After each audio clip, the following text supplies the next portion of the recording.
फटाक 30 सेकंड में हर खबर डाउनलोड कीजिए तक ऐप, लिंक डिस्क्रिप्शन। नमस्कार, मैं हूं भुवनेश सेंगर और जुड़ चुके हैं आप एमपी तक के साथ। अवसर था पूर्व प्रधानमंत्री अटल बिहारी वाजपेयी जी की जयंती का और इस अवसर पर एक केंद्रीय मंत्री के बेटे ने उन्हें याद करने के लिए कार्यक्रम रखा।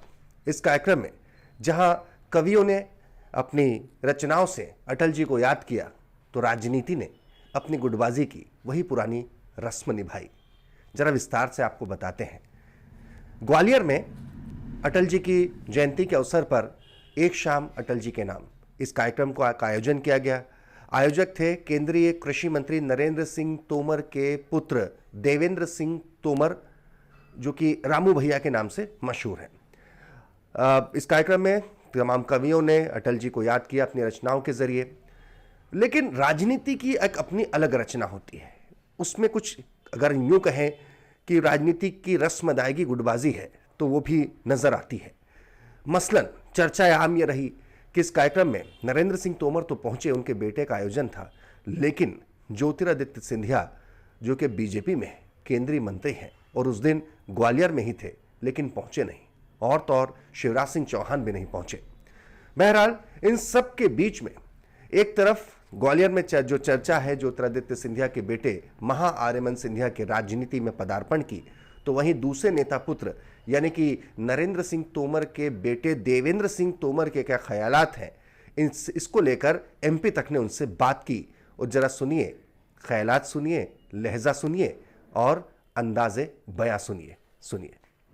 महाआर्यमन सिंधिया भी राजनीति में आने का जैसा चल रहा है, प्रोग्राम हुए कहीं जी, तो उनकी राजनीति में आने को आपके ढंग से लेते हैं, क्या मानना है?